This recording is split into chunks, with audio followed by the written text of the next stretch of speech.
Bien bonjour, bienvenue dans notre présentation sur un nouveau protocole. Nous allons débuter aujourd'hui le protocole CSDB. CSDB pour Commercial Standard Digital Bus. Débutons notre analyse de ce nouveau protocole. Débutons avec les caractéristiques principales du CSDB. Tout d'abord, le CSDB se caractérise par une communication unidirectionnelle. Donc, encore une fois, nous devons utiliser un fil pour la transmission et un fil pour la réception. Plus précisément, une paire de fils torsadés et blindés, comme en ARINC, autant pour la réception que pour la transmission. C'est une transmission différentielle, ce qui signifie, comme nous venons de dire, que nous avons besoin d'une paire de fils pour faire la différence entre les deux lignes de signaux. C'est un codage de type NRZ. Si vous vous rappelez, c'est donc un non-retour à 0. Il y a deux vitesses possibles pour notre CSDB, soit la basse vitesse à 12.5 kilobits par seconde ou la haute vitesse à 50 kilobits par seconde. À 50 kilobits par seconde, nous n'avons besoin que de 20 microsecondes pour transférer un seul bit. Chacun des bus CSDB peut alimenter et peut contenir jusqu'à une dizaine de LRU. Donc, chaque message envoyé peut être envoyé jusqu'à une dizaine de LRU différents. Notre codage différentiel se fait bien avec une paire de fils, comme en ARINC, une paire de fils dont la ligne B est codée à l'inverse de la ligne A. Et comme en ARINC, nous allons soustraire la ligne A de la ligne B. La différence avec le ARINC, c'est que sur la ligne A, un bit 0 est codé comme étant 0 volts électriquement, alors qu'un bit 1 est codé plus 5 volts. Sur la ligne B, c'est l'inverse. Si on a un bit 0, nous avons une tension positive de plus 5 volts. Et si nous avons un bit 1 sur la ligne B, nous allons avoir 0 volts de tension. Quand on y pense, lorsqu'on fait ligne A moins ligne B, nous obtenons bien, lors d'un bit 0, ligne A moins ligne B, moins 5 volts. Alors que pour un bit 1, ligne A moins ligne B, nous allons obtenir plus 5 volts. À la réception de ces impulsions par un récepteur, par un LRU qui reçoit un message CSDB, il acceptera toutes les impulsions entre 0.2 volts et 6 volts comme étant un niveau haut. Donc évidemment, on vise plus 5 volts, mais tout ce qui se trouve entre 0.2 et 6 volts sera considéré comme un niveau haut. Et tout ce qui est entre moins 0.2 et moins 6 volts sera un niveau bas.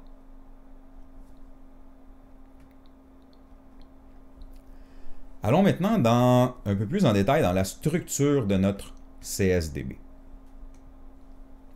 Tout d'abord, et c'est bien important de distinguer les différents éléments dont nous allons parler dans les 3 ou 4 prochaines diapositives. En CSDB, nous avons, comme dans beaucoup de protocoles, le plus petit, on pourrait dire, élément qui est un bit. Un bit de données qui ne peut avoir que deux états, soit 0 ou soit 1. Ces bits vont former une ligne de données. Une ligne de données, qu'en CSDB, nous allons appeler un byte, sauf que pour le CSDB, un byte, c'est 11 bits. Donc, du bit 0 au bit 10, il y a un total de 11 bits qui nous forment un byte. C'est une ligne de données. Et dans un mot ou dans un bloc CSDB, un bloc de données complet CSDB contient 6 bytes. Dans certaines circonstances, on peut en avoir jusqu'à 8. Mais habituellement, nous allons voir 6 bytes. Donc 6 bytes dans un mot, chacun de ces bytes contient 11 bits. Du bit 0 au bit 11, au bit 10, excusez-moi, et 6 lignes de données. C'est ce qui nous forme un bloc de données ou un mot CSDB.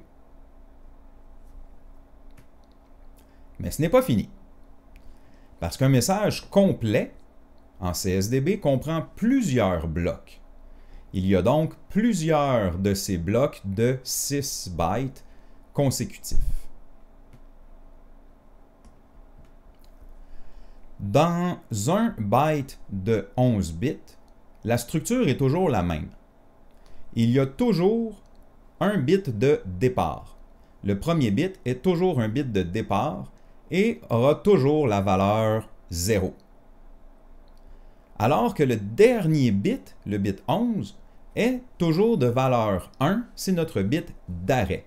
Donc toutes nos données, on pourrait dire en CSDB, sont comprises entre le bit de départ qui est un 0 et le bit d'arrêt qui est un 1.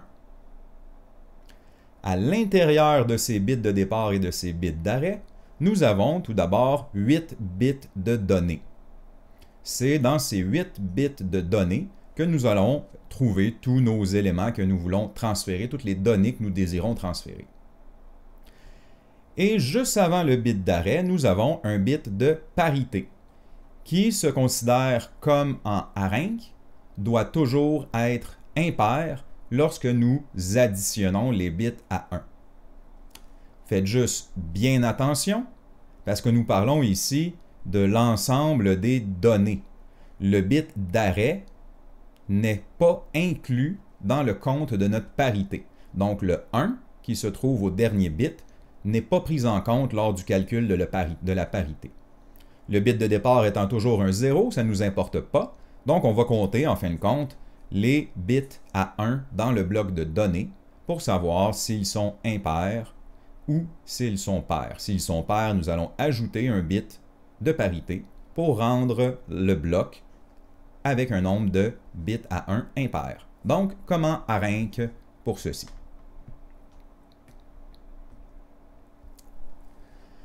Dans un bloc, maintenant, nous savons que dans un bloc, il y a habituellement 6 bytes. Dans le premier byte, nous allons trouver l'adresse ou l'étiquette du message. Donc, les 8 bits de données compris dans le premier byte vont contenir l'adresse ou l'étiquette CSDB. Le deuxième byte va comporter tous les statuts de notre message. Ça inclut le SDI, ça inclut le SSM, mais ça inclut aussi habituellement plusieurs données discrètes, donc plusieurs bits discrets qui correspondent à des conditions. Et ensuite, nous allons avoir le reste des bytes qui contiennent nos données. Donc habituellement, 4 bytes de données. Exceptionnellement, on peut se rendre jusqu'à 6 bytes de données. Donc un total de 8 bytes dans un bloc.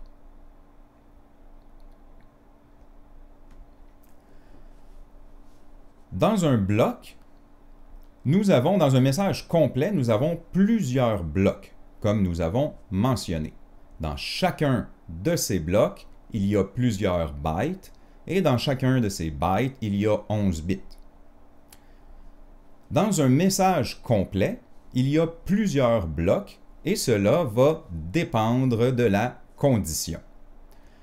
Le premier bloc d'un message va toujours être le bloc de synchronisation. C'est un bloc qui est toujours identique, peu importe le message, et qui permet de détecter le premier bloc dans le but de nous synchroniser. Et après le bloc de synchronisation, nous avons plusieurs blocs de données. Et cela va dépendre du bus de data sur lequel nous nous trouvons. Nous allons voir cela en détail un peu plus tard, mais dépendamment de, on pourrait dire, entre quel système le message transite, eh bien, il y aura un nombre différent de blocs de données dans notre message. Et c'est ce qu'on appelle le frame du message. Donc nous avons un bloc de synchronisation et ensuite le frame du message qui contient un nombre variable de blocs de données.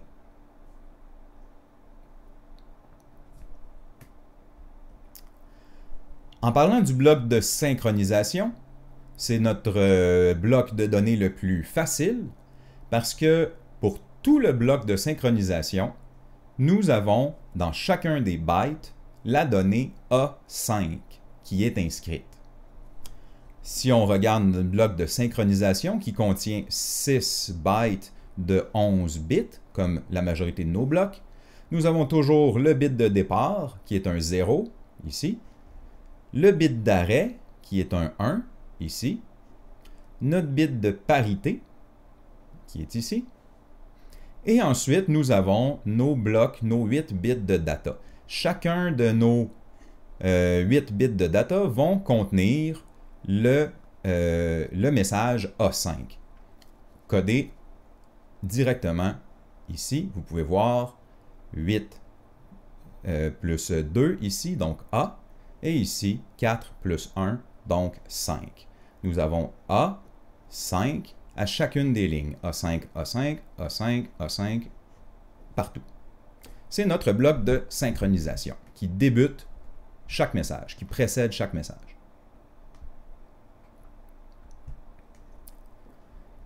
Continuons encore un peu plus en détail. Parlons maintenant de nos adresses. Nous avons dit que le premier byte d'un bloc va contenir son adresse. Eh bien, comme en Arinc, nous avons plusieurs adresses ou étiquettes, c'est un peu synonyme, et chacune de ces adresses va signifier ce que contient le message. Par exemple, l'adresse 10 va contenir la sélection de fréquences du VHF-COM.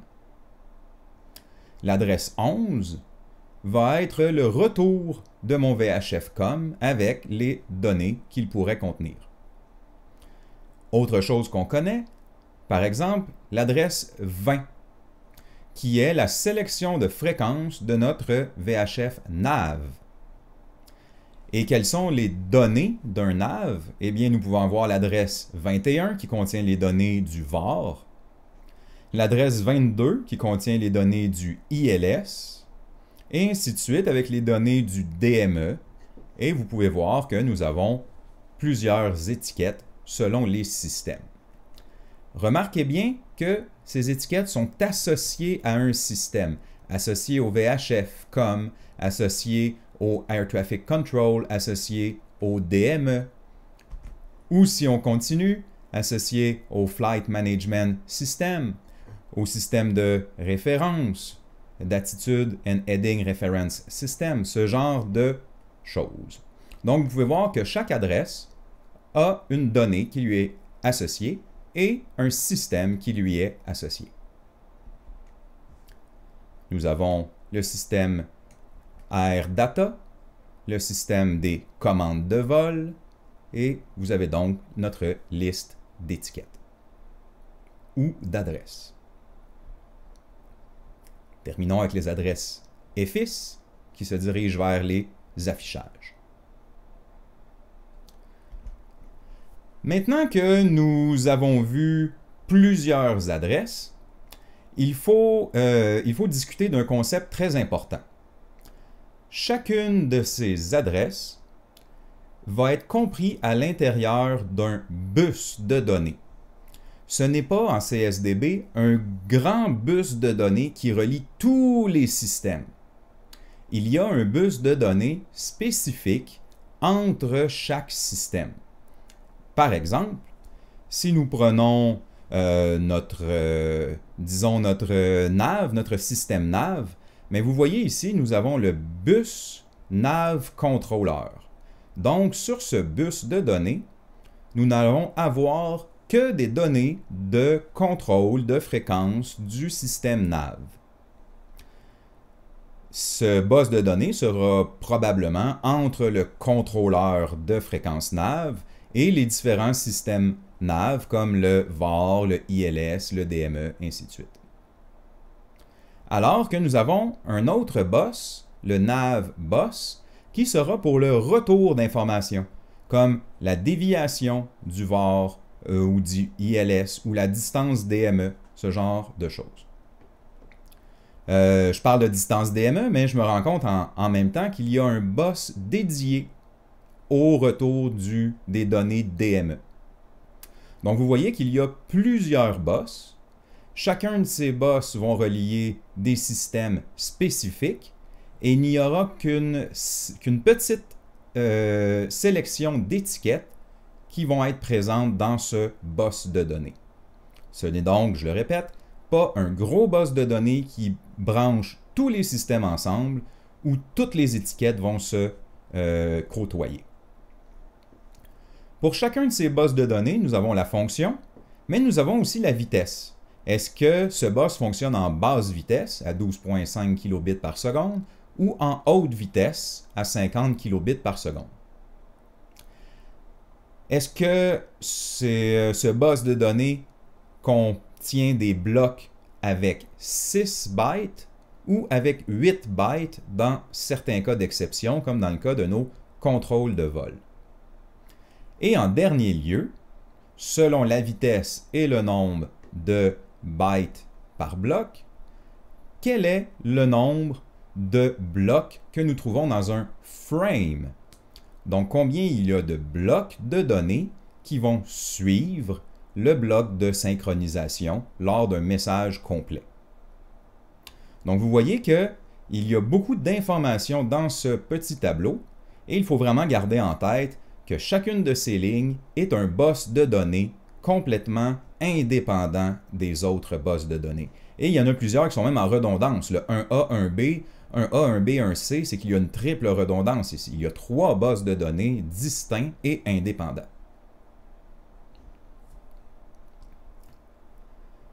Maintenant que nous comprenons qu'il y a plusieurs bus de données, nous avons aussi en tête que chacun de ces bus de données contient une sélection bien précise d'étiquettes ou d'adresses. Il n'y a pas d'adresses ou d'étiquettes qui ne sont pas utiles.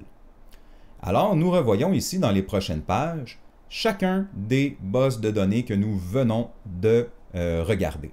Et dans chacun de ces bus de données, vous voyez quelles étiquettes sont possibles de s'y retrouver. Nous avons toute une série de bus de données et nous allons justement commencer par ceux que nous connaissons, comme par exemple le VHF-COM Control Bus, ce qui veut dire le bus qui devrait contrôler la fréquence de notre VHF-COM. Eh bien, quelles étiquettes se retrouvent, quelles adresses se retrouvent dans ce bus de données? Nous n'en avons que 2. L'étiquette A5, qui est la synchronisation, et l'étiquette ou l'adresse 10, que nous avons vue comme étant sélection de fréquence COM. Pas besoin d'autre chose, il n'y aura donc rien d'autre que nous allons voir passer, transiter sur ce bus de données. À l'inverse, si nous prenons par exemple un autre bus de contrôleur de fréquence, mais cette fois-ci la fréquence NAV, eh bien, il y a un petit peu plus d'étiquettes. Nous avons toujours la A5, la synchronisation. Nous avons l'étiquette 20, soit sélection de fréquence NAV. Mais nous avons aussi l'étiquette 24, soit la sélection de fréquence DME. Et petit détail avec le DME, comme le DME peut avoir 3 canaux distincts de recherche, eh bien, nous allons envoyer 3 fois l'étiquette ou l'adresse 24 pour le canal 1, 2 et 3. Mais il est impossible sur le bus NAV contrôleur de trouver une étiquette ou une adresse du COM contrôleur, comme par exemple l'adresse 10. Chaque bus est donc encore une fois indépendant et ne contient qu'une série d'adresses spécifiques qui lui est utile. Nous voyons donc d'autres bus, le retour du DME et ainsi de suite. De notre ADF, de notre DPU, Display Processing Unit, qui se dirige vers l'affichage EFIS. Donc vous voyez qu'il y a beaucoup d'étiquettes, évidemment, pour l'affichage EFIS. Il y a beaucoup d'informations dans un écran EFIS. et c'est ainsi qu'on sépare nos bus CSDB. N'ayez pas peur, nous allons revenir sur ce concept quand nous allons faire nos exemples. Regardons maintenant les méthodes de codage pour les angles et ensuite pour les altitudes. Vous allez être satisfait d'apprendre que le codage des angles ressemble énormément à celui que nous avons travaillé en ARINC. Débutons donc tout de suite avec cet aspect. Commençons par nos angles positifs. Donc, comme en ARINC, nous avons comme angle positif tous les angles entre 0 et 179,99 degrés. Donc, en bas de 180 degrés, nous avons des angles positifs. Ce qui veut dire que le MSB, le bit le plus significatif, sera à 0. Comme en ARINC, un bit à 0 va signifier positif.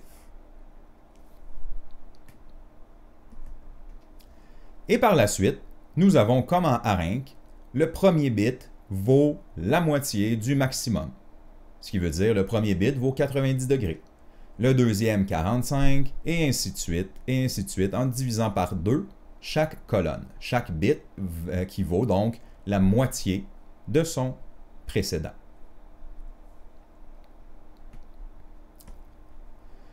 Si on code un angle très facile, par exemple 135 degrés, 135 degrés est bien entre 0 et 180, nous avons donc un angle positif. Notre bit MSB, ici, sera donc à 0. Et ensuite, notre bit 11, qui vaut 90 degrés, sera à 1. Ici, 45 degrés à 1. 90 plus 45 nous donne déjà 135. Tous les autres bits sont donc à 0. Voilà pour un angle de 135 degrés.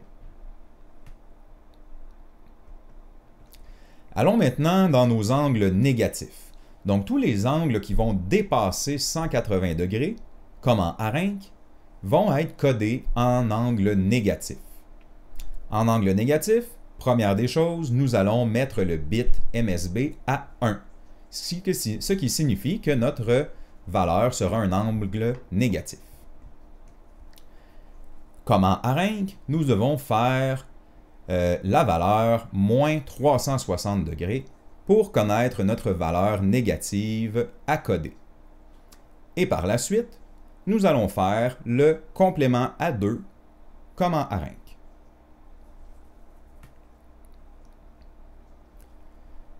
Et pour terminer, le même principe, le premier bit va valoir 90 degrés, ensuite 45, la moitié, la moitié, la moitié, et ainsi de suite.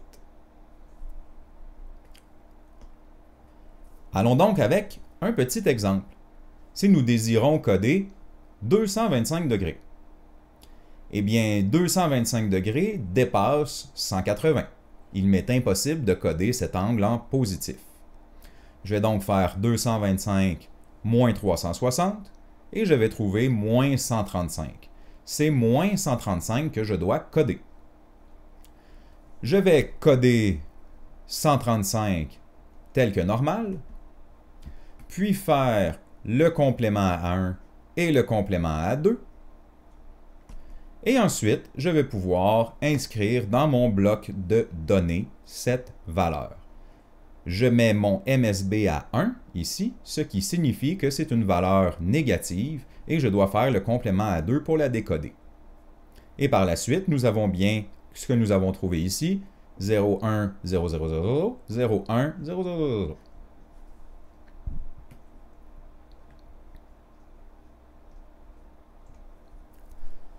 Un exemple avec un angle de 315. Eh bien, 315 est plus haut que 180 degrés. Nous allons donc devoir coder moins 45 degrés. Moins 45 degrés, comment je dois le coder? Je code 45 de cette façon. 45 ici. Je fais le complément à 1, je fais le complément à 2, et je vais inscrire cette valeur dans mon bloc de données, en n'oubliant pas de mettre mon MSB à 1 pour signifier l'angle négatif. Et ensuite, j'ai bien 1, 1, 0, 0, 0, 0, 1, 1, 0, 0, 0, 0.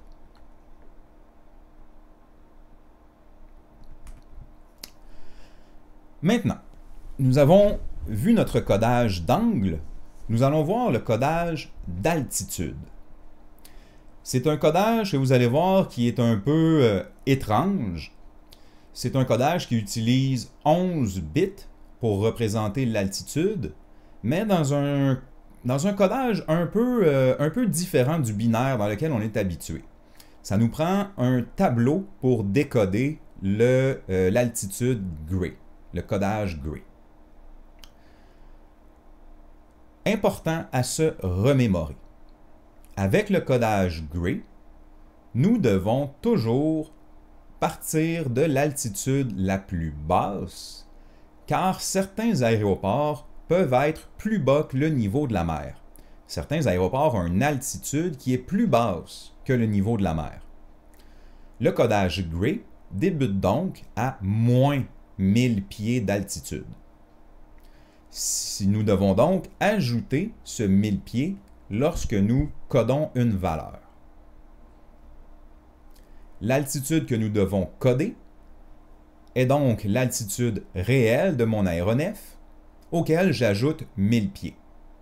Si je suis à 6000 pieds du niveau de la mer, mon altitude codée en codage gray sera codée 7000, étant donné que je débute à moins 1000 pieds sous le niveau de la mer. Le codage gray utilise 11 bits. Les bits sont nommés spécifiquement de cette façon. Le bit D2, D4, suivi du bit A1, A2, A4, B1, B2, B4, et on termine par C1, C2, C4. Ce sont les noms, on pourrait dire la nomenclature qui est donnée aux 11 bits. Qu'est-ce qui est différent du codage binaire en code gray, et nous n'allons pas rentrer dans les détails pour ça, c'est que à chaque augmentation, il n'y a qu'un seul bit qui change. Je vous rappelle qu'en binaire, il est très possible, quand je passe, par exemple, de 3 à 4, eh bien, je passe de 3 et jusqu'à 4, je mets 2 bits à 0 pour mettre 1 bit à 1. J'ai donc changé l'état de 3 bits. Il y a 3 bits qui ont changé d'état simultanément dans le but de coder la valeur 3 ou la valeur 4. Alors qu'en codage gray, à chaque augmentation de 1, il n'y a qu'un seul bit qui change. C'est un codage donc difficile à comprendre de façon naturelle, à déduire de façon naturelle, et c'est la raison pour laquelle on utilise une table de codage.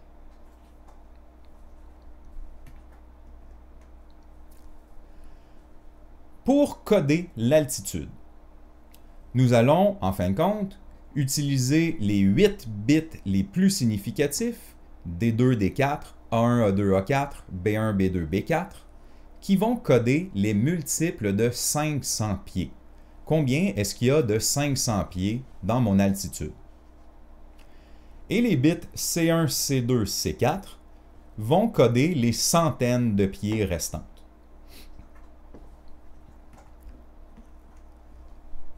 Donc, à l'aide de ma première table que je vais vous présenter dans quelques secondes, je dois coder le nombre de 500 pieds arrondi au plus près. Et ensuite, avec ma deuxième table, je dois coder le nombre de 100 pieds à l'aide de ma deuxième table dans les 3 bits restants C1, C2, C4. Ça semble abstrait pour l'instant, mais nous allons faire quelques exemples. Voici la première table. La table de codage pour les bits D2, D4, A1, A2, A4 et B1, B2, B4. Vous pourrez remarquer, si vous regardez le codage de 0 à 240, que quand on avance 0, 1, 2, 3, 4, 5, 6, Eh bien, regardez le codage ici. 1, 2, 3, 4, 5, 6. Il n'y a qu'un bit qui change d'état à chaque fois. C'est la logique derrière le codage GRE. Donc, nous avons cette première table qui nous indique le nombre de multiples de 500 pieds. Et nous avons ensuite la deuxième table qui nous indique les centaines de pieds restantes. Donc, pour une plus grande précision, mais nous n'allons pas à une précision plus précise que 100 pieds près avec le codage GRE. Allons tout de suite avec un premier exemple. Mon aéronef est à 6000 pieds d'altitude. Ce qui veut dire que, je vous rappelle, on commence à coder à 1000 pieds sous le niveau de la mer, ce qui veut dire que si je suis à 6000 pieds d'altitude réelle, je vais coder 7000 en code GRE. Je dois donc coder 7000. Ma première étape, combien est-ce qu'il y a de 500 dans 7000? Eh bien, il y en a bien 14. Il y a 14 fois 500 dans 7000. Je vais donc, dans ma première table, aller trouver la valeur de 14 et obtenir 0,000,1001. Allons voir dans notre table. 14, ici, c'est bien codé 0,000,1001, ici. C'est ma valeur 14. J'ai 14 paquets de 500 pieds. Et ensuite, combien j'ai de 100 pieds dans 7000? Eh bien, j'en ai 0. Donc, je dois aller voir dans ma table, qu'est-ce qui correspond à 0 dans ma table ici? Eh bien, 0, c'est bien codé 0, 1, 0. C1, C2, C4, 0, 1, 0. Et c'est ce que je code ici, 0, 1, 0. Mon final de mon codage GRE se lit donc comme suit. D2, D4, A1, A2, A4, B1, B2, B4, C1, C2, C4, avec les bits que nous avons trouvés, soit 0, 0, 0, 0, 1, 0, 0, 1, 0, 1, 0. Codons maintenant 6200 pieds. Mon aéronef est à 6200 pieds. J'ajoute mon 1000 pieds du niveau de la mer. Je dois donc coder 7200 pieds. Combien est-ce qu'il y a de 500 dans 7200?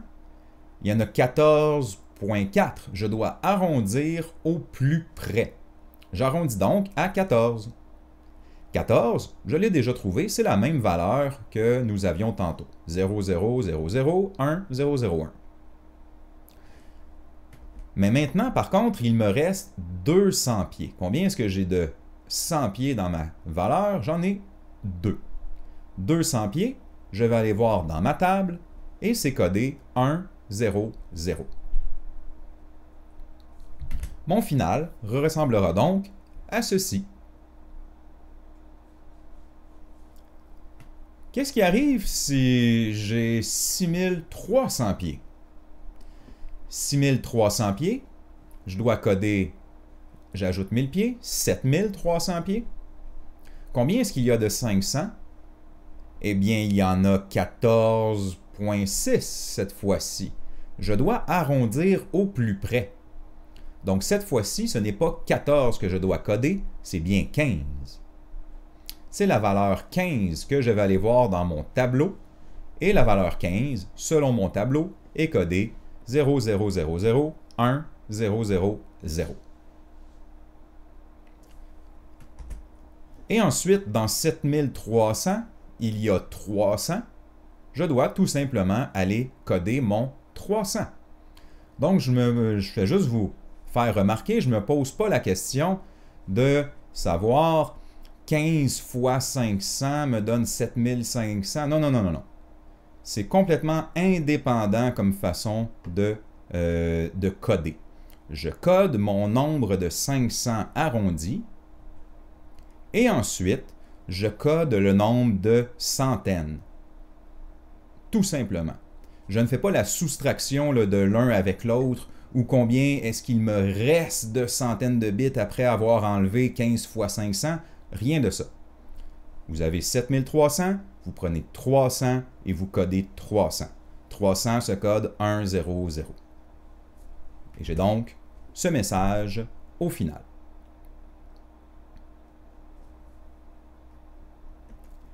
Un dernier exemple pour bien vous faire remarquer ce que je viens de signifier. Une altitude de 6600 pieds. Eh bien, 6600 plus 1000 pieds me donne 7600. Combien est-ce que j'ai de 500? J'en ai bien 15 et quelques que j'arrondis à 15. Donc, j'ai le même codage ici. J'ai le même 15 que je dois coder. Mais ensuite, c'est 600 que je dois coder. J'ai 7600, donc le 600 se code 011 selon ma deuxième table. Et voilà mon résultat. Donc, soyez sûr de bien comprendre ce type de codage. Nous allons en refaire un autre exemple un peu plus tard dans notre présentation. C'est un codage qui est, encore une fois, difficile à déterminer de façon, on pourrait dire, instinctive, mais en vous fiant aux deux tables de codage Gray, vous devriez être en mesure de ne pas faire d'erreur. N'oubliez surtout pas le 1000 pieds du niveau de la mer.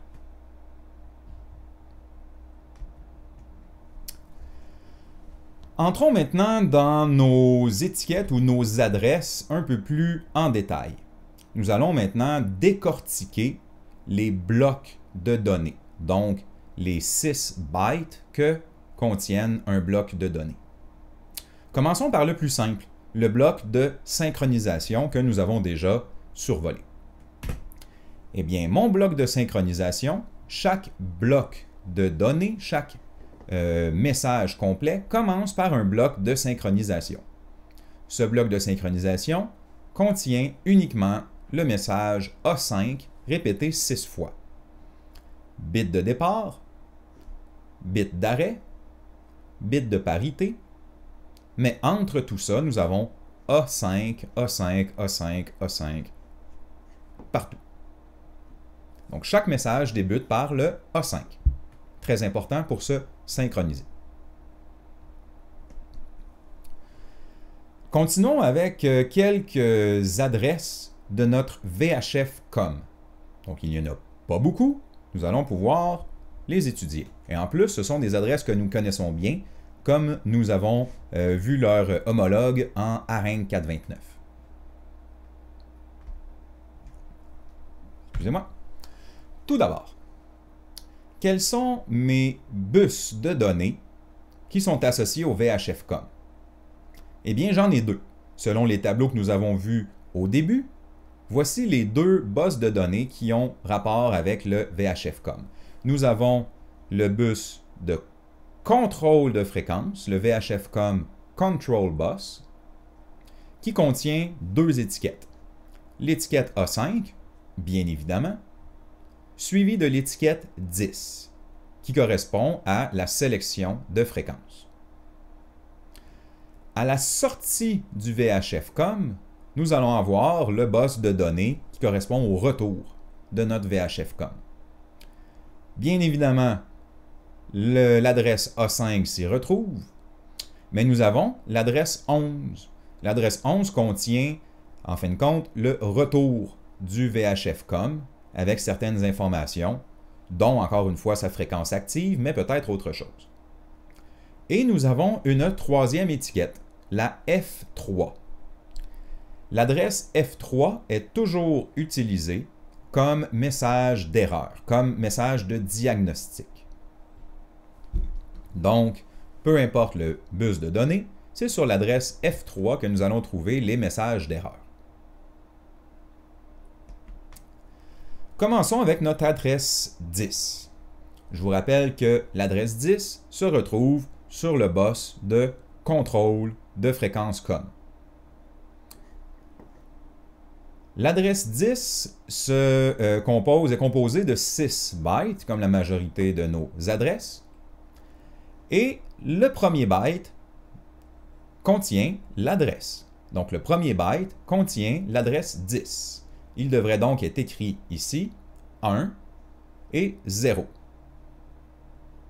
Écrit en 4 bits chacun. Le deuxième byte est le byte de statut. Nous avons donc tous les éléments de statut que nous imaginons habituellement, ainsi que certaines données discrètes. Par exemple, le SDI, le mode test, le squelch, la validité de la fréquence, le mode de transfert de fréquence, ce genre de choses. Et ensuite, nous avons nos 4 bytes de données.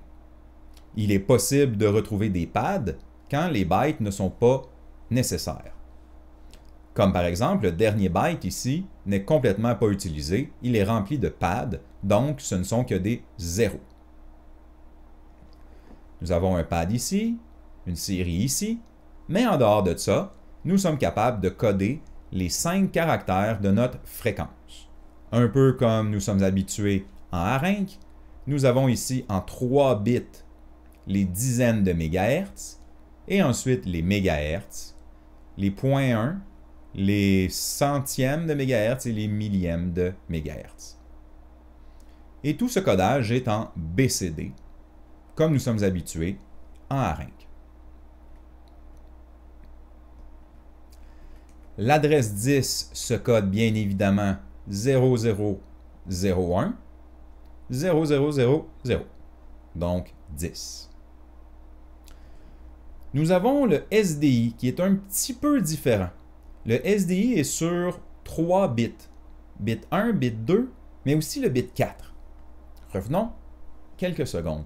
Vous voyez le bit 1 et le bit 2 ici? Mais nous avons aussi le bit 4 qui est inclus dans le SDI, mais seulement pour quelques modes spécifiques. Si nous commençons avec l'appel à tous, 00, l'unité 1 se code 01, l'unité 2, 10, l'unité 3, 11, jusque-là, tout va bien.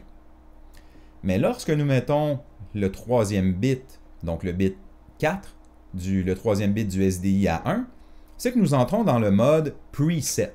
Il est possible de faire des présélections d'unités si je veux m'adresser à plus d'une unité à la fois, m'adresser à l'unité 1 et 3 en même temps, et ainsi de suite. J'ai donc la possibilité d'avoir des configurations, des presets déjà configurés pour ce qui est de mon SDI. C'est une option spécifique au CSDB. En dehors de ça, vous voyez que le codage reste le même, 01 pour 1, 10 pour 2, 11 pour 3. Nous avons quelques bits discrets ensuite, comme par exemple le bit du test. Est-ce que le test est actif ou non? 0 ou 1, 0 s'il n'est pas actif. Le squelch. Est-ce que le squelch est actif? Comme le squelch est habituellement actif, eh bien c'est un 0 quand il est actif. C'est uniquement quand il est désactivé que nous avons un 1. Le transfert, c'est quand nous prenons une fréquence en stand-by et que nous l'envoyons en fréquence active. Vous devriez connaître ce petit bouton de contrôle sur nos contrôleurs de fréquence. Eh bien, 0 quand le transfert est off et 1 quand la fréquence stand-by est transférée.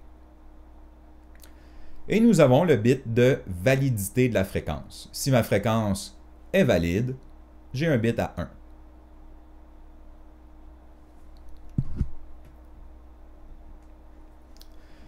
Avec toutes ces informations, vous devriez être en mesure de décoder ce premier exemple.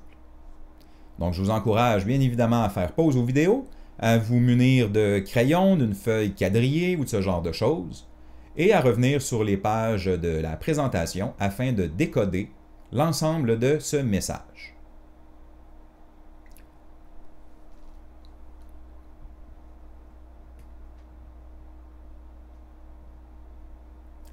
Regardons ensemble vos réponses. Vous devriez avoir trouvé les réponses ci-dessous. Tout d'abord, quelle adresse est-ce que j'ai? J'ai bien l'adresse 1, 0. C'est bien l'adresse 10. C'est bien sélection de fréquence com. Est-ce que ma parité est bonne? J'ai un bit à 1 je suis déjà impair, je laisse ma parité à 0. J'ai donc un nombre impair de bits à 1. Je rappelle que le bit d'arrêt n'est jamais compté dans la parité. Ensuite, dans mon byte de statut, j'ai mon SDI. Quel système est en cause en ce moment? C'est bien le système 1, 0, 0, 1, donc système 1. Je ne suis pas en mode test. Mon squelch, quand j'ai 0, c'est qu'il est actif. Mon transfert n'est pas actif, si je ne me trompe pas. Quand le transfert est à 0, en effet, il n'est pas actif. Et ma fréquence est bel et bien valide. Mon bit ici est à 1. En parlant de fréquence, qu'est-ce qui est codé comme fréquence ici? Eh bien, tout en bas, c'est des pads, donc je ne le prends pas en considération. C'est un pad ici aussi. Et je commence à coder mes dizaines de mégahertz. Donc, évidemment, mon 100 ici est déjà codé. Je continue par 2. Et ensuite 4 ici, 0, 1, 0, 0.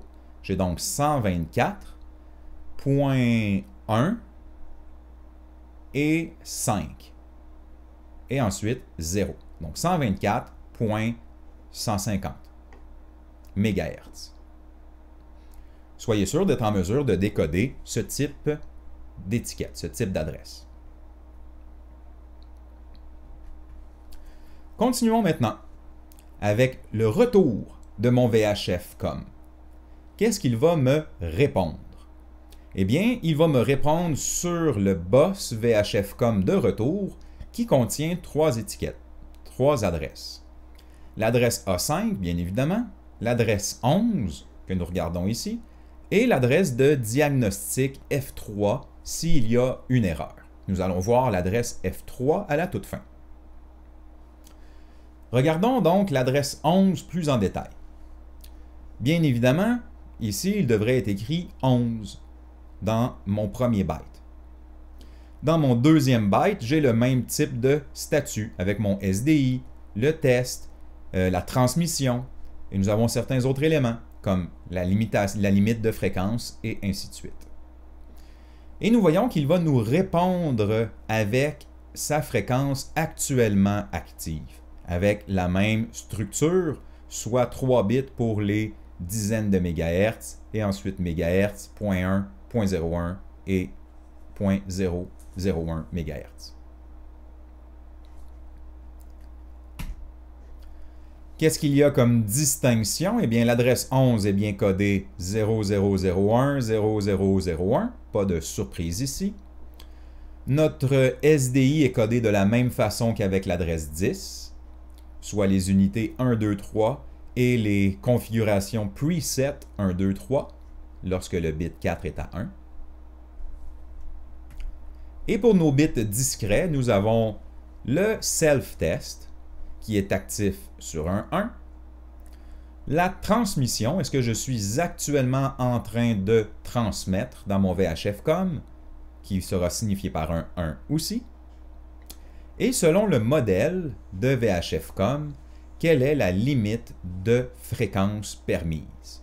Donc, est-ce que ma fréquence la plus élevée est de 135.975 ou 136.975, ou j'ai un modèle qui se rend jusqu'à 151.975? Nous terminons avec mon bit de validité de fréquence, qui est à 1 si ma fréquence est valide. Avec ces informations, vous devriez être en mesure de faire un deuxième exemple, avec ces données qui sortent d'un VHF-COM. Donc, vous devriez être en mesure de décoder ce bloc.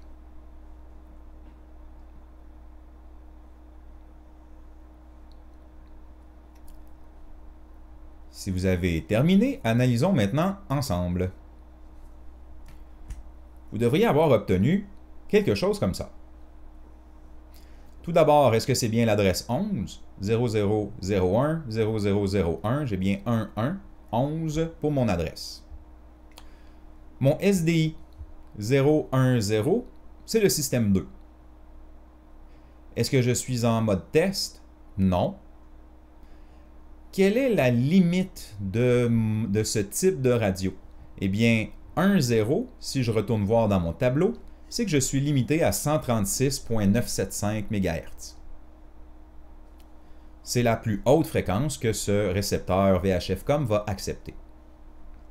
Et ensuite, est-ce que ma fréquence est valide? C'est un 1. Eh bien oui, ma fréquence est valide.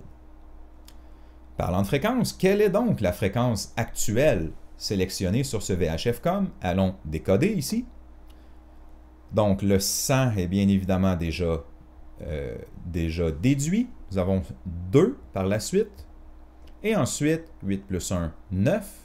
129,7, 2 et 5. Donc 129.725. Encore une fois, soyez sûr d'être capable facilement de décoder un bloc de données CSDB de ce genre-là, en vous fiant évidemment à vos références. Si on fait un petit résumé de qu'est-ce qui s'est passé physiquement, eh bien, dans mon cockpit, j'ai un contrôleur de fréquence COM, que mon pilote va vouloir sélectionner la fréquence à l'aide de ce contrôleur. Les informations vont transiter dans un bus de données, dans mon bus VHF-COM Control. Il y a probablement même 2 bus, le 1A et le 1B, pour en fin de compte, en faire une redondance.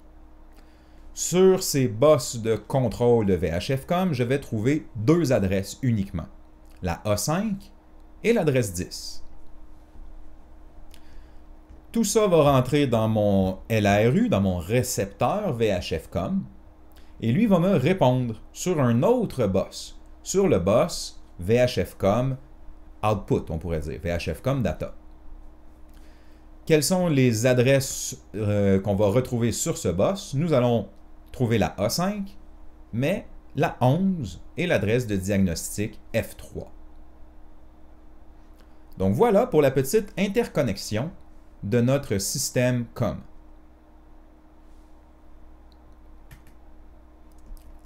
Continuons avec un système un peu plus complexe, le système NAV.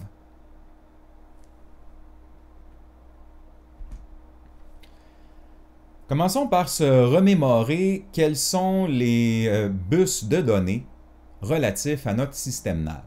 Eh bien, nous avons encore le bus de contrôle de fréquence, ici, le NAV Control Bus, qui contient la A5, mais l'étiquette 20, sélection de fréquence NAV, et l'étiquette 24, sélection de fréquence DME, qui est répétée pour chacun des canaux DME.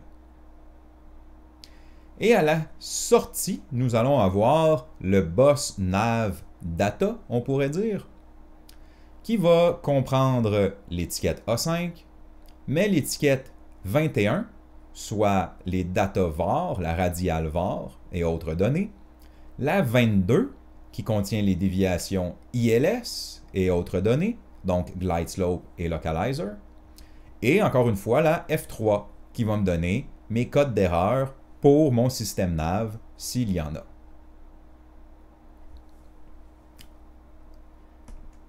Avec ceci en tête, regardons chaque adresse plus en détail. Tout d'abord, la 20, sélection de fréquence NAV. Eh bien, sur mon adresse 20, je débute encore par le byte 1 qui va indiquer mon adresse. Il devrait être écrit 2.0 ici pour l'adresse 20. Un byte de statut avec mon SDI. Cette fois-ci, vous voyez, il n'est que codé qu'en 2 bits. Bit de test, mode DME hold, la sensibilité du marker beacon, la validité de la fréquence et ce genre de données discrètes. Nous n'utilisons que 2 bytes de données et les bytes 5 et 6 seront donc remplis de pads, donc uniquement des zéros. Mais à l'aide du byte 3 et 4, nous pouvons coder notre fréquence, soit avec, encore une fois, 3 bits pour les dizaines de mégahertz, les mégahertz ensuite, les dixièmes et les centièmes de mégahertz.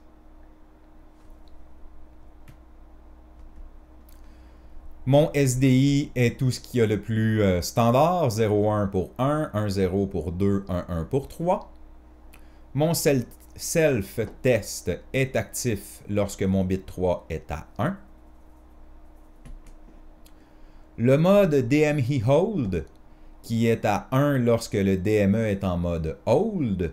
Si vous voulez faire le lien, c'est tout simplement que le DME peut être en mode recherche ou quand il a trouvé en fin de compte là, une station récepteur, il pourra conserver ce lien et c'est là qu'il entre en mode Hold. Il cesse donc de faire un balayage et demeure verrouillé sur sa station. Nous avons ensuite la sensibilité du marker beacon, comme nous avons testé au laboratoire. Est-ce que notre marker beacon est en high ou low sense? Donc, haute sensibilité, bit à 0. Et ensuite, finalement, est-ce que ma fréquence est valide? Elle est valide si le bit est à 1.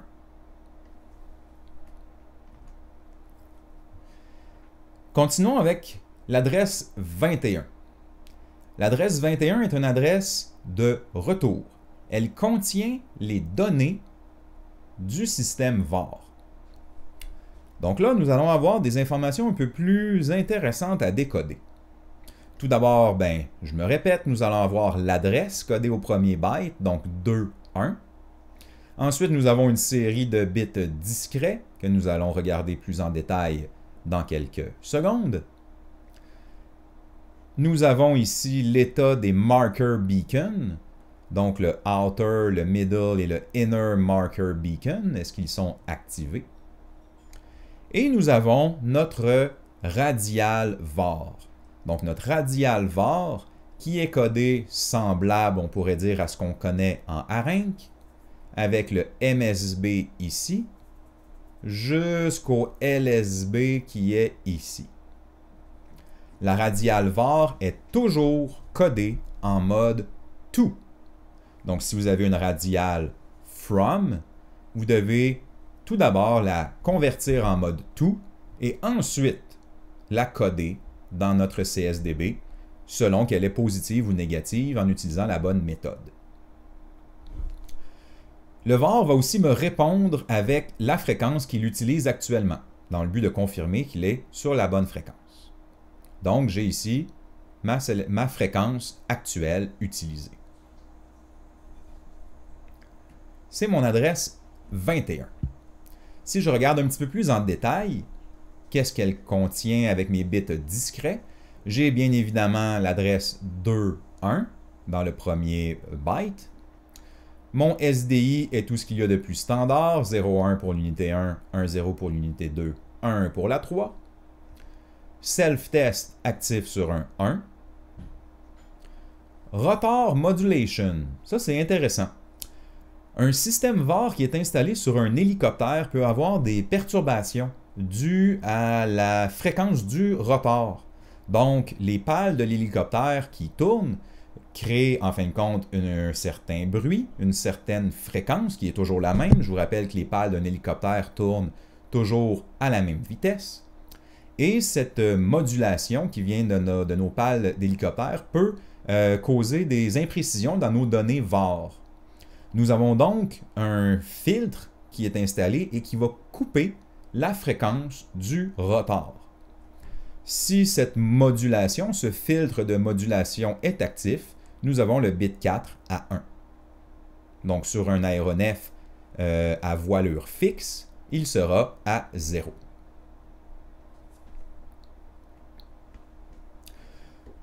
Nous retrouvons encore la sensibilité de notre marker beacon, high ou low. Nous avons un élément que vous avez peut-être vu dans un autre cours, qui est la sélection de fréquences en mode 2 dans 5. Donc c'est une plus ancienne façon de coder la sélection de fréquences à l'aide de 5 fils, et 2 de ces fils contenaient en fin de compte une donnée sur les 5. Je ne me rappelle plus si c'est 2 fils à la masse ou 2 fils à la tension haute. Je crois que c'est 2 fils à la masse sur 5 fils qui permettaient de sélectionner une fréquence. Ce n'est plus un mode qui est utilisé fréquemment. Donc, vous allez fréquemment le voir inactif, mais pour les plus vieux systèmes, il est possible d'avoir encore une sélection de fréquence 2 dans 5 et le bit 6 sera donc à 1. J'ai deux validités que je veux confirmer. Validité de ma fréquence pour le bit 7 et validité de ma radiale var pour le bit 8 s'il est à 1.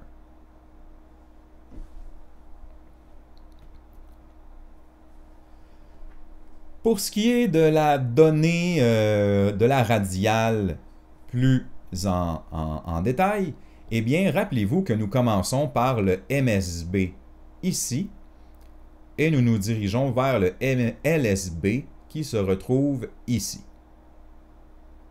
Le MSB va représenter mon signe, 0 pour étant positif et 1 pour étant négatif. Et ensuite, comme nous savons très bien coder en binaire, le premier bit vaudra la moitié du maximum, soit 90, 45 et ainsi de suite. Nous avons aussi les marker beacons ici. Donc, pour le bit 1, 2 et 3, ce sont, on pourrait dire, des bits discrets, façon de parler. S'il est à 1, c'est que le marker est activé. Donc, le bit 1 pour le outer marker beacon, le bit 2 pour le middle et le bit 3 pour le inner marker beacon.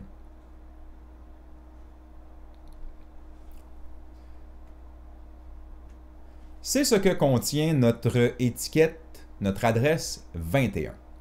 Si vous avez bien maîtrisé ces notions, vous devriez être capable de me réaliser un exemple complet. Donc cette fois-ci, à sens inverse, au lieu de vous donner un bloc et de vous demander de le décoder, je vous encourage à prendre une feuille quadrillée, à vous faire une série de 6 bytes comprenant chacun 11 bits, incluant bits de départ, bits d'arrêt, bits de parité et les 8 bits de données, pour chacun des 6 bytes.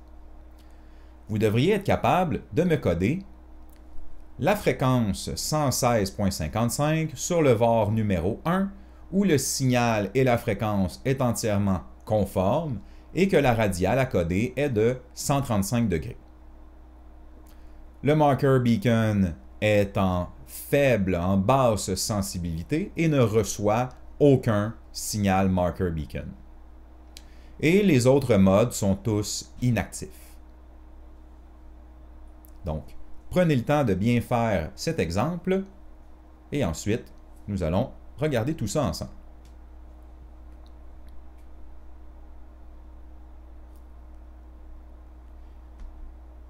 Vous devriez avoir obtenu un tableau qui ressemble à celui-ci. Tout d'abord, j'ai bien mon adresse 21, ici, tout à fait. Ensuite, mon SDI, c'est bien le système 1. Le test, le radar et le rotor modulation, ainsi que le tuning 2 dans 5 ne sont pas actifs. La sensibilité de mon marker beacon est à low. Et autant ma fréquence que ma donnée var sont valides. En parlant de données var, je voulais coder 135. 135 étant une valeur positive. Le bit MSB est à 0. Et ensuite, j'ai bien 90 plus 45 plus plus rien d'autre. Ça me donne bien 135 degrés. Positif. Et ma fréquence. J'ai bien ici le premier 100 qui n'est pas codé. Ici 10. Ici 6, ce qui me fait donc 116. Ici, j'ai bien 5 et 5. Donc 116.55 sur 135 degrés. Et c'est bien ce que je voulais coder ici. Je ne les revérifie pas, mais il y a à chaque fois, bien évidemment, le bit de parité. Vous voyez ici 1, 2, 3 pour tomber impair. 1, 2, 3, 4, 5 pour tomber impair.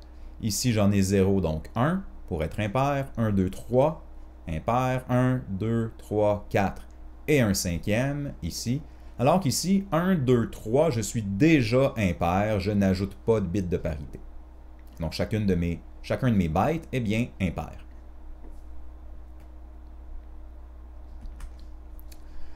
Continuons maintenant. L'adresse 22. L'adresse 22 contient des données ILS. Et cette fois-ci, remarquez que l'adresse 22 a suffisamment d'espace pour englober la déviation glide slope ainsi que la déviation localizer. Donc, ce n'est pas une adresse comme en Arinc dédiée au glide slope et un autre dédié au localizer. Mais les deux déviations sont comprises dans l'adresse 22. Mon premier byte va indiquer adresse 22, donc 2 et 2. J'ai toute une série de données discrètes ici que nous allons analyser, comprenant le SDI et d'autres modes. Nous avons l'état des marker beacon, qui sont exactement la même chose qu'avec l'adresse 21, soit le outer au bit 1, le middle au bit 2 et le inner au bit 3. Et nous avons nos déviations. Donc, notre déviation glide slope, avec le most significant bit ici, et le less significant bit ici. Je vous rappelle qu'il y a toujours positif ou négatif, dépendamment si on est gauche ou droite. Le glide slope codé sur un maximum de 0.8 ddm et le localizer codé sur un maximum de 0.4 ddm.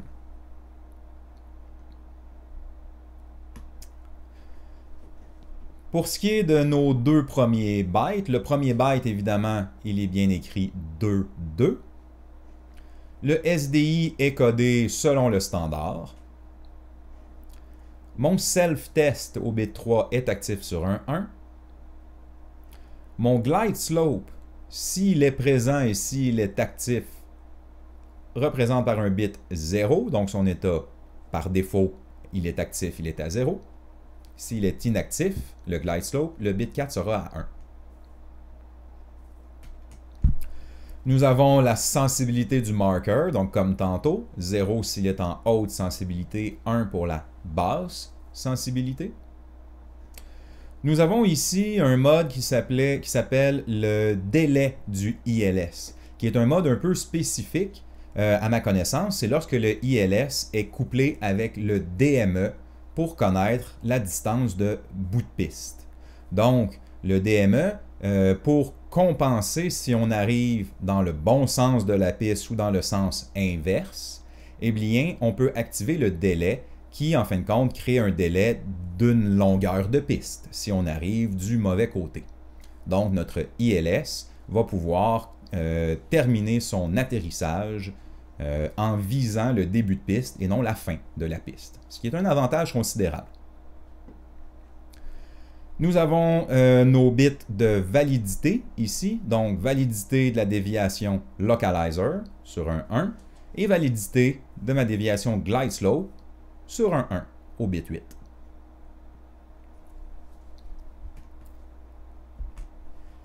Eh bien, allons-y avec un exemple tel qu'avec le var.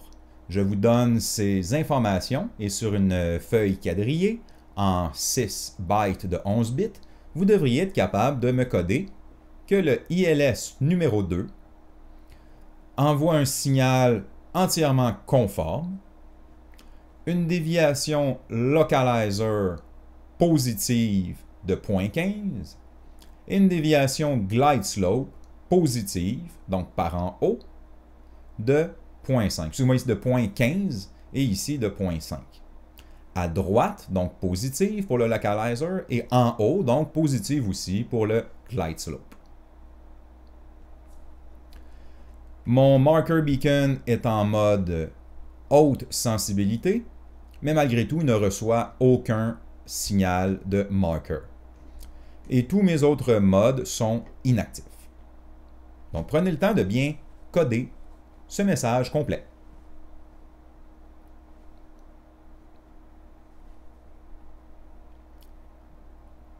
Allons-y ensemble.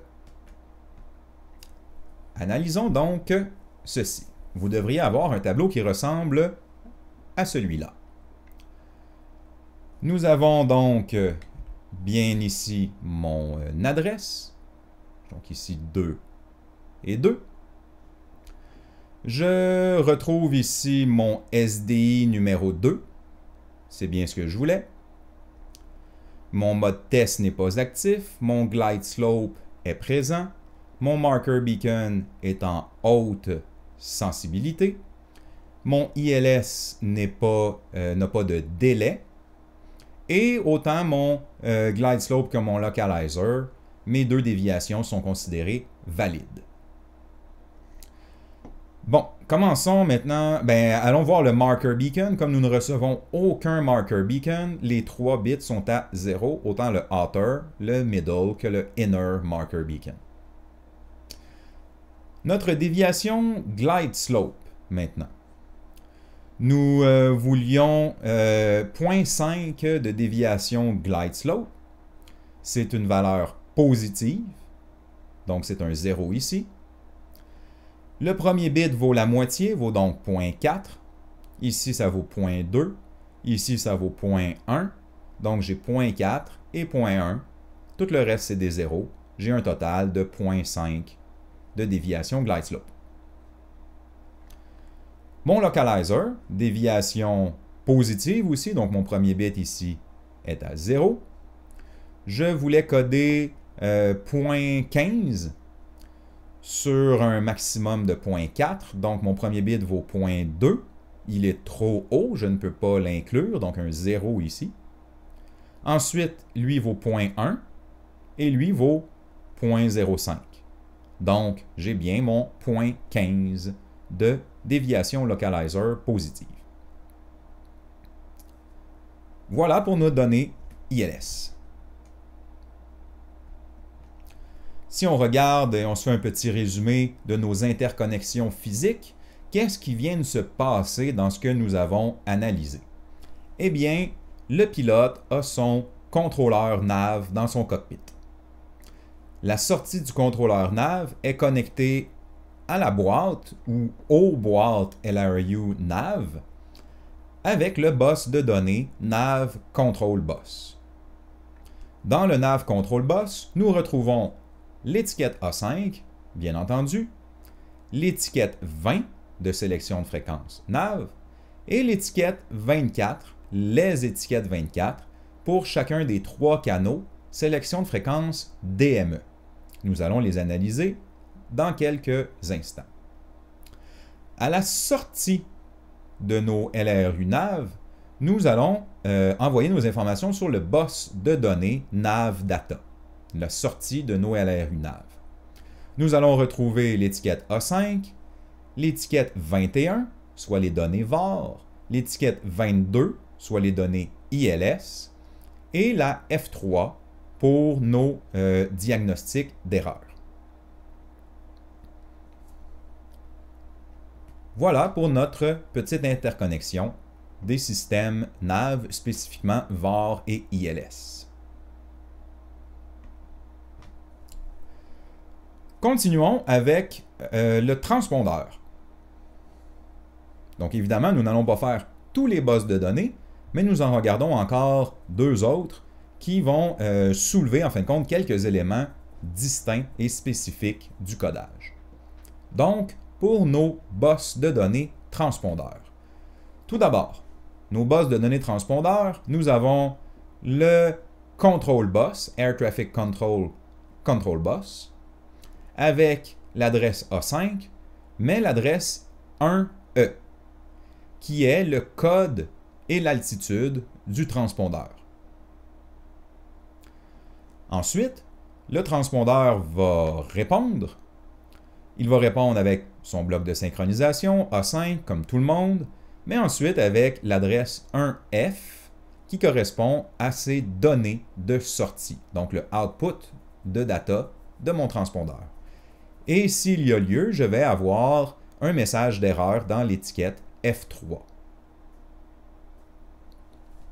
Donc nous devrions voir les adresses IE et IF qui nous intéressent.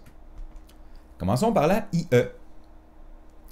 Dans la IE, nous avons le code du transpondeur à 4 chiffres, je vous rappelle 4 caractères octals pour le code d'un transpondeur, et ainsi que son altitude.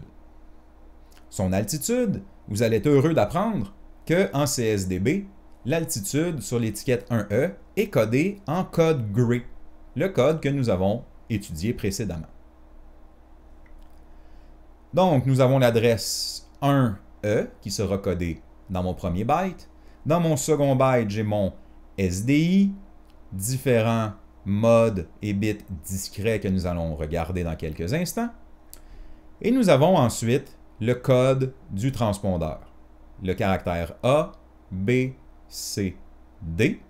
Donc, 3 bits chacun, parce que je vous rappelle que ça peut aller de 0 à 7, c'est en octal. Et ensuite, nous avons le code gray.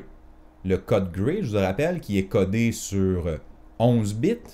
Donc, le D1 qui n'est jamais utilisé. Nous avons D2, D4, C1, C2, C4, A1, A2, A4, B1, B2, B4, que nous allons pouvoir prendre notre code gray et l'insérer dans notre étiquette, dans notre adresse IE.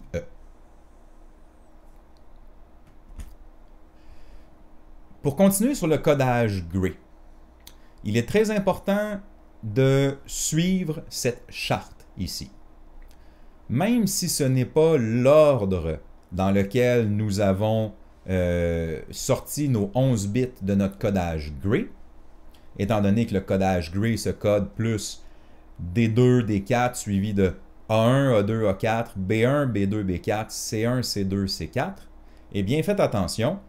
Faites tout simplement prendre vos réponses de votre codage gray et les insérer aux bons endroits ici. D2, D4, C1, C2, C4, B1, B2, B4, A1, A2, A4. Donc cette charte est très importante. Pour ce qui est de mes bits discrets, et de mon byte numéro 1. Mon byte numéro 1, il est bien codé 1E, ici. Donc, F-1, c'est bien E. Mon SDI ne contient que 2 unités possibles, unité 1, unité 2. Il n'y a pas d'unité 3 pour ce système. Mon self-test est actif sur un 1. Le ident de mon ATC, ce qui veut dire son code, est actif sur un 1. Son altitude, est-ce qu'il donne l'altitude ou pas? Eh bien, il est lui aussi actif sur un 1. Le mode, est-ce qu'il est en stand-by ou est-ce qu'il est actuellement actif? Ce transpondeur, si c'est un 0, c'est qu'il est actuellement actif. Et est-ce que mon code est valide? Donc, encore une fois, validité sur un 1, sur mon bit 9.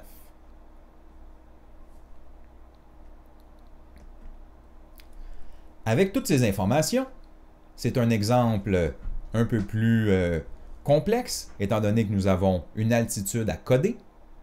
Seriez-vous en mesure, sur votre feuille quadrillée, de coder pour le transpondeur numéro 2 en mode actif normal, avec le signal et son code entièrement valide, le code ATC qui est de 2374, et l'aéronef est actuellement à une altitude réelle de 33 200 pieds. L'altitude report est active, ce qui veut dire qu'il émet ces informations d'altitude. Par contre, les paramètres ident et test mode sont inactifs. Donc, tout d'abord, la difficulté de cet exemple réside dans le codage gray. Si nous avons 33 200 pieds, je vous rappelle que nous devons ajouter 1000 pieds pour les aéroports sous le niveau de la mer. Nous devons donc coder 34 200 pieds. Eh bien, combien il y a de paquets de 500 pieds dans 34 000? Il y en a 68. Et ensuite, il y a le 200 qu'on doit coder. Donc, nous avons 68 dans le premier tableau et 200 dans le second tableau. Allons donc voir ces tableaux. 68, dans mon premier tableau, se code de cette façon. D2, D4, A1, A2, A4, B1, B2, B4 vont nous donner 0, 1, 1, 0, 0, 1, 1, 0. Et ensuite, je dois ajouter le bit C1, C2, C4 avec 200 pieds, qui est codé 1, 0, 0. Je prends donc toutes ces informations et vous devriez être capable de les coder dans votre tableau afin d'obtenir une réponse qui ressemble à ceci. Si on analyse toutes ces informations ensemble, commençons par l'étiquette. Nous avons bien ici 1 et E. C'est bien l'étiquette 1E. Mon SDI ici semble adressé au système 2. Mon mode test n'est pas actif. Mon identification n'est pas active non plus. Par contre, je transmets mon altitude ici. Si je regarde ensuite mon mode, quand c'est 0, c'est que je suis en utilisation. Je suis donc actif sur le mode 0. Et ma validité est bonne. Je confirme ma validité de mon code pour un 1 au bit ici. Ensuite, je désirais coder le code 2374. Eh bien, allons voir si mon code 2374 est bien codé. J'ai le code ici 2, 3, 7 et j'ai bien 4 en D. Donc, A, B, C, D, 2, 3, 7, 4. Et on termine avec notre plus complexe, notre codage d'altitude. Notre 33 200 pieds, que je dois donc coder 34 200 pieds, j'ai trouvé lors de notre analyse ici que j'avais la valeur complète, si je nomme dans l'ordre standard les 11 bits, 0, 1, 1, 0, 0, 1, 1, 0, suivi de 1, 0, 0. C'est ce que je dois coder. Eh bien, ici, je vais coder le D pour commencer. Donc, j'ai dit 0, 1 pour mon D, donc 0 et 1. Le D1 n'est jamais utilisé, donc on peut dire que c'est toujours un 0. Donc 0, 0, 1. D1, D2, D4. Ensuite, si je continue dans mon ordre habituel, j'ai le A1, A2, A4, qui est 1, 0, 0. Je le code ici. A1, A2, A4. 1, 0, 0. Ensuite, j'avais B1, B2, B4, qui était 1, 1, 0. Ici, B1, B2, B4, 1, 1, 0. Et je terminais avec le C1, C2, C4, qui était 1, 0, 0, C1, C2, C4, 1, 0, 0. J'ai donc, si je répète, mon codage gray de 34 200 pieds, qui signifie une altitude réelle de 33 200 pieds, et j'ai bien 0, 1, 1, 0, 0, 1, 1, 0, 1, 0, 0. Donc, ce n'est pas le codage le plus facile que le codage gray. On doit se référer à nos tableaux et ensuite on doit se référer à notre charte pour comprendre comment intégrer nos 11 bits dans notre adresse 1E. Voilà pour notre codage de transpondeur et d'altitude en code gray.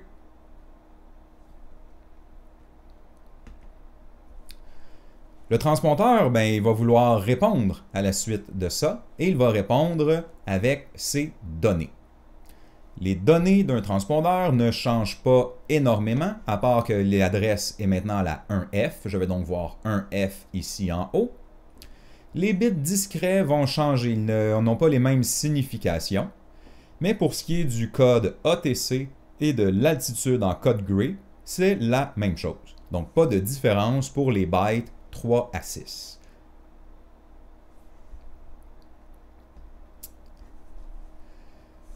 Mon interconnexion, si je jette un coup d'œil à comment physiquement est-ce que c'est branché ensemble, ben un peu du même principe. Mon pilote a son contrôleur de son transpondeur et de son système ATC. Il va envoyer donc l'information sur le bus contrôle ATC qui va comprendre l'adresse de synchronisation, bien évidemment, mais principalement l'adresse 1E que nous avons vue. Et le transpondeur va répondre de son côté sur le bus transpondeur data, on pourrait dire ATC transpondeur data, avec la A5 pour débuter, mais ensuite la 1F. Et s'il y a une erreur, elle sera comprise dans l'adresse F3.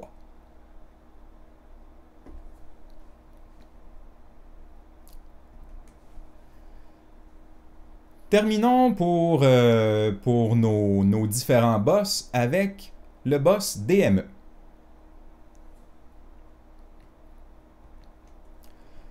Le bus DME, eh bien, il partage en fin de compte le nav control bus. On l'a vu, dans le nav control bus, on a A5, on a l'adresse 20, sélection de fréquence nav, mais on avait triplement l'adresse 24. 3 fois notre adresse 24 pour le canal 1, 2, 3, qui sont 3 canaux possibles pour le DME. Donc, c'est sur le même bus nav control bus que nous allons trouver la sélection de fréquence DME. Par contre, le DME va répondre sur un bus qui lui est unique, le bus DME data, on pourrait dire. Nous allons trouver plusieurs étiquettes sur ce bus. La A5, bien évidemment, mais ensuite la 25 pour la fréquence et la distance DME, qui sera répétée pour chacun des 3 canaux.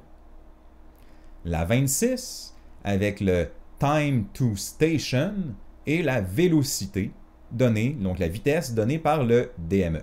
Encore une fois, pour les 3 canaux. Et on termine avec la 27 pour l'identification du DME, le ident, encore avec 3 canaux. Et finalement, notre étiquette de diagnostic, la F3, qui contiendra les messages d'erreur. Regardons donc notre sélection de fréquence DME, l'étiquette ou l'adresse 24. Bon, on commence à être à l'aise avec ce type de bloc de données. Nous allons avoir 24 écrits en haut. Nous avons dans notre byte numéro 2 différentes données discrètes, le SDI, mode test, le mode DMI hold et la validité de la fréquence.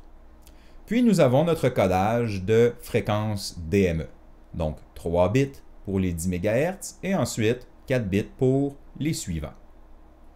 Les bytes 5 et 6 ne sont pas utilisés pour notre adresse 24. Je vous rappelle que cette adresse 24 peut être répétée jusqu'à 3 fois si nous avons 3 canaux distincts de DME.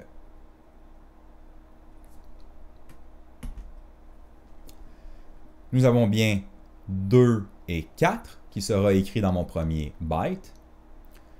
Mon SDI peut avoir l'unité 1 ou 2 ou une sélection d'unités à distance, donc remote, qui sera codé par le 1.1 si nous avons une unité DME remote. Le self-test sera signifié par un bit 1 ici.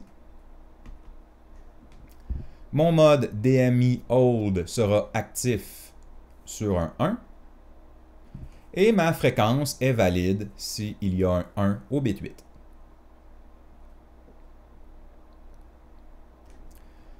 Continuons tout de suite avec la réponse du DME.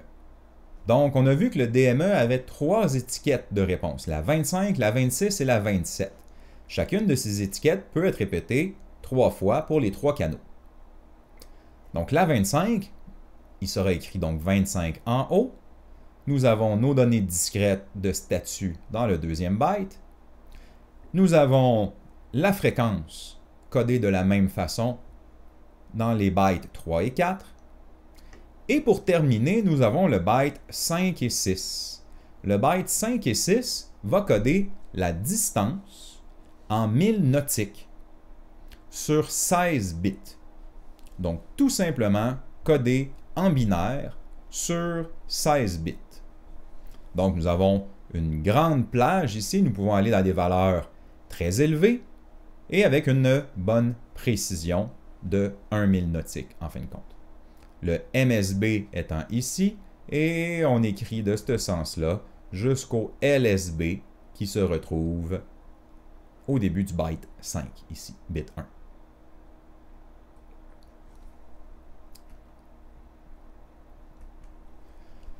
Dans mon bloc 25, dans mon adresse 25, en plus d'être écrit 25 au premier byte, le SDI, comme nous avons vu pour l'autre adresse, 0110 pour les deux unités. Nous avons par contre, ce qui est distinct, le mode. Est-ce que nous avons le mode recherche ou le mode poursuite, pour les nommer en français? Donc le mode recherche, le DME est en train de rechercher une station activement, et le mode poursuite, le mode track, c'est que le DME va conserver, en fin de compte, va être verrouillé sur cette station et va continuer à puiser ses données de cette station. Le self-test est représenté par un 1. Le hold du DME est représenté par un 1. Les deux validités, donc validité de ma distance, sera représentée par un 1. Et validité de ma fréquence sera aussi représentée par un 1. Voilà pour notre étiquette 25. Terminons avec notre étiquette 26. Donc, notre étiquette 26, excusez-moi, il en reste un autre ensuite. L'étiquette 26 contient d'autres données DME. Donc, le time to go, time to station, et ma vitesse. Donc, si je regarde ici, il sera évidemment écrit 26 en haut. J'ai mes bits discrets avec mon SDI dans mon byte 2. Mais ensuite, qui nous intéresse, byte 3 à 6. Donc, le byte 3 et 4 vont coder le temps, le time to station.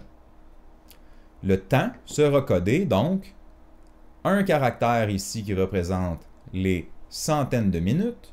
Donc, nous pouvons juste avoir 100 et X minutes comme valeur maximale.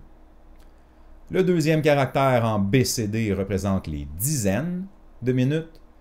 Ensuite, les minutes. Et le dernier caractère BCD représente les dixièmes de minutes. Nous pouvons donc aller jusqu'à une précision de 0.1 minute. Et un maximum qui peut être écrit donc de 199.9 minutes. Ensuite, nous avons la vitesse. La vitesse sera codée en nœuds et est codée tout simplement en 3 caractères. Le premier caractère en BCD sur 4 bits pour les centaines de nœuds. Ensuite, les dizaines de nœuds et les nœuds tout court. Notre précision est donc de un seul nœud et nous pouvons aller théoriquement jusqu'à 999 nœuds qui est codé, si l'aéronef tient le coup.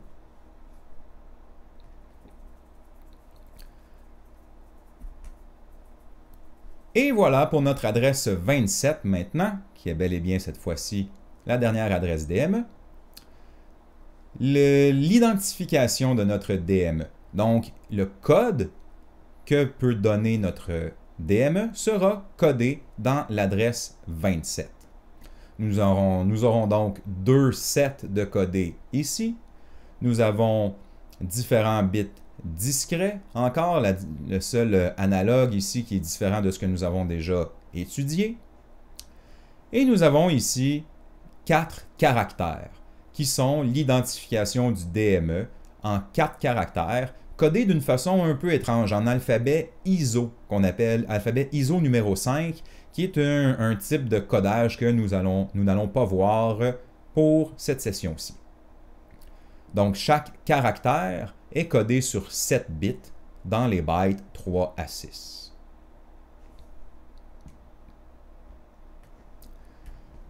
Notre validité sur un 1, ici, de nos identifiants, chacun de nos identifiants doit être valide. Et notre système ici, analogue ou 568, qui est tout simplement un autre protocole. Donc, est-ce que c'est possible pour le DME, lorsque le analogue ici est actif, analogue 568, d'avoir des données d'un autre protocole en mode analogue? Voilà pour notre DME que nous avons survolé. Nous n'avons pas fait d'exemple très profond avec le DME. Nous allons maintenant terminer avec la dernière étiquette qui était présente dans chacun des bus de data, de retour, mais que nous n'avons pas pour l'instant analysé. L'adresse de diagnostic F3. Nous allons prendre un exemple d'une adresse F3 parce que vous vous doutez bien que les codes d'erreur et les codes de diagnostic ne sont pas les mêmes selon les systèmes. Ce ne sont pas les mêmes codes d'erreur pour un Air Data Computer que pour un VHF-COM Receiver, bien entendu. Par contre, ces codes d'erreur vont toujours se trouver dans l'adresse F3. L'adresse F3 aura la même structure, sauf pour les bytes 3 à 6 qui peuvent être changés.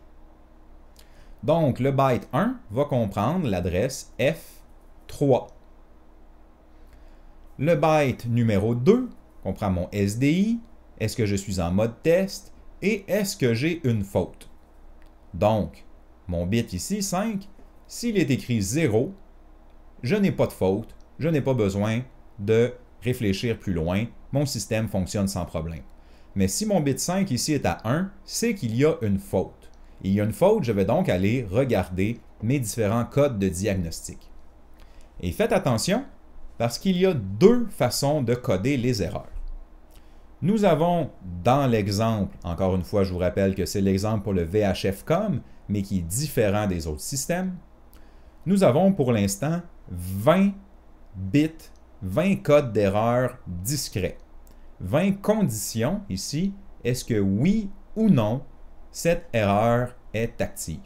Donc, diagnostic 1 jusqu'au diagnostic 20. Si je vois ma charte du diagnostic 1 au diagnostic 20, voici mes différents types d'erreurs.